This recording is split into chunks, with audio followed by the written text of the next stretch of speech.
And how do you feel about being a part of the exhibition? It was interesting because I've known Shar for quite a while now, and for her to ask me, in support of this, in fact, she still blames me for the fact that it was so big. She just blamed you about half an hour. Yeah, well, she did. Every time I come back there, she goes, I think you have to say it needs to be bigger. But what it did was, I had just been making, after I retired, I was just creating works just for my own pleasure. But when she said, would you be willing to show, it was like, oh, now I have to go back and evaluate what I have and make sense out of what I have, because otherwise it would just be sort of a haphazard mess in there. So that was what it was for me. I hadn't shown since like maybe in the 80s. So to see the work displayed was nice. And Griff, that as well. I know it's been a long time coming, and we've been talking about this for years. How do you feel about finally having your art on display and allowing people to walk through and just kind of consume it and allow it to evoke those emotions that we were talking about earlier? How does that feel for you? Just very blessed. Karen's been a mentor of mine from the beginning. This is my brother, you know what I mean? And what we were able to put together is just insane. And it gets to a point to where, like, when you're painting for so long, you see the pieces every day, you know what I mean? And it gets frustrating that the world can't see, what you're doing. So to set it up like this is just incredible, and it's just a blessing. Excellent. Well, everyone has had an opportunity to walk through the gallery. So if any of you have any questions for the artist or for Sung Hee about how she collaborates with artists and works in the industry as well, now's the time. So does anybody have any questions about some of the art that you've seen or something that we haven't covered that you may want to ask the artist? Raise your hand. Michelle, you're first. Okay. My first question is for Griff. What is your pigment medium? What is that I'm looking at? Is it water or oil? This is all acrylic oil stick, spray can. What else? This is like anything, duct tape. I glue stuff on the ground. You know what I mean? This in particular, here, oil stick, acrylic, spray can, and like streakers. I think that's it. So it's really multimedia, and I like that. I really love the depth of the color, and the color relationships. And your mom tried to explain to me the symbolization of the nine, but can you tell me? Well, so Ninth Round is basically something that I created as far as when I was going through depression. It's suicide's reversal utopian design is what basically the slogan is for Ninth Round. So everything that I paint, I'll put a bunch of nines on it. And my best friend that passed away, Haydar, he was Muslim. And so at the mosque, a lot of people had just different beliefs of, connections to God and stuff like that. So when you see King Zorbius on a painting, it's basically just the middleman for understanding of people's connection to the higher power. So Ninth Round, suicide's reversal utopian design, and King Zorbius is basically just trying to let people know that it's the connection is the same to some degree. You're very deep. I like that. Thank you.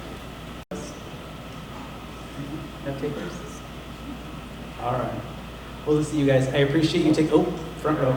Go for it. That's my brother right there, too. That's bro. Not really familiar. Switch places. Yeah.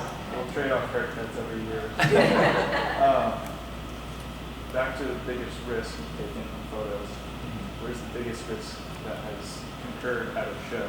You've been kicked out, you've been punched in the face. That's a good question. We were talking about that earlier with Donna. It's like you put yourself in some precarious situations. Yeah, what's funny about that is I really thrive on those peculiar situations for some reason. Like if the pit is rowdy, I'm all for it. I prefer them through your lens. Yeah. I think most people might. Yeah. But one of the crazier, riskier moments. You were at the show. There was a secret show from this band called the OCs, and it was at like a super dingy, it wasn't even like a venue. It was just like a warehouse in like the Skid Row area, and they would have shows there like every now and then. And it was just one of those shows like if you heard about it, then you have to go. So we went there, and it was just like from wall to wall people. And that was like the first time I never get worried about my camera, but I get more worried about hitting people with my camera. It was like the first time I experienced like the crazy energy of the crowd and having to worry about like where my camera is at all times. And yeah, I think more risk to like people around me than my camera or myself. Like I really don't like I said, I really thrive in those crowds. Like there's something about like kind of back to what you were saying, when you're painting or doing art, like you're just within yourself, and everything else around you kind of like fades away. Like I really feel that in a crowd. Like I'm like looking for a shot. I'm behind my lens and I'm in the crowd, and just everything. And I'm sure it feels the same way for everyone in the crowd. Everything fades away, and you're just like part of the music, and you're just in the crowd. Everyone's like one. It's an odd experience, but it's something I really enjoy and look forward to. Yeah, Sounds amazing. Anyone else? Thanks, Jake. All right. Well, Karen, Taylor, Griff, thank you for sharing your insight and a little bit about your background. I think everyone now feels a little deeper connection to what they're seeing. And you guys, feel free to look around. And if you have, there's one more question in the back. I have a question for Karen. Karen, I've seen you work at school. I'm also a teacher.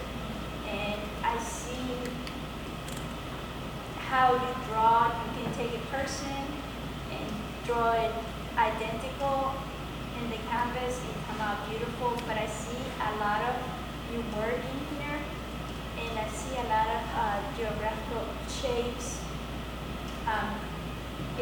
Are you drawing more to that? And also I see a lot of earthy things happening in this gallery right now, like flowers and stuff. Can you tell us why?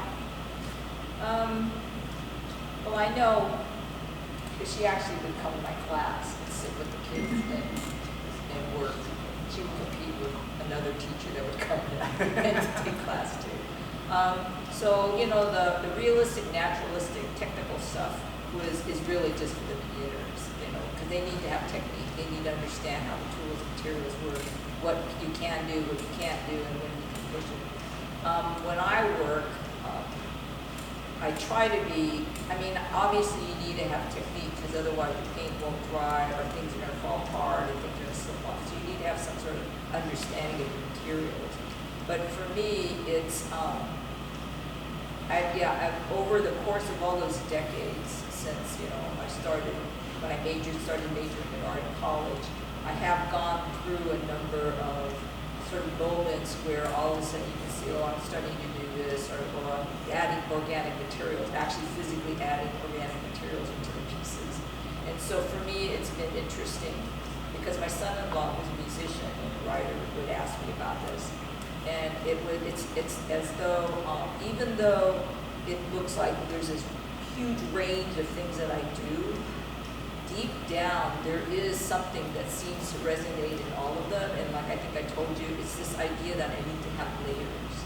That I can't just have flat, like a design, but I have to have something like it looks like it's behind or something in front. Even if it's not very much, it's like I need to have that tangible aspect to it. And so that seems to be what I see happening a lot now. Great question. Thank you. Yes. It strikes me, do you guys, as individuals, think of yourselves as more introverted, and then your art becomes you, what you share with the universe? That's a good question. Raise your hand if you're an introvert. I feel like it comes in waves for me, honestly. honestly. Right. Like I will have waves of like exterior confidence and exuberance, but most of the time, yeah. I'm a little bit of both. A little bit of both. Yeah. Okay. Yeah, I've seen a I little bit of prefer both. to be I prefer to be alone painting, but I wouldn't say I'm an introvert. That's a good question though, because It's it's a very creative exciting thing. to see your work, you guys.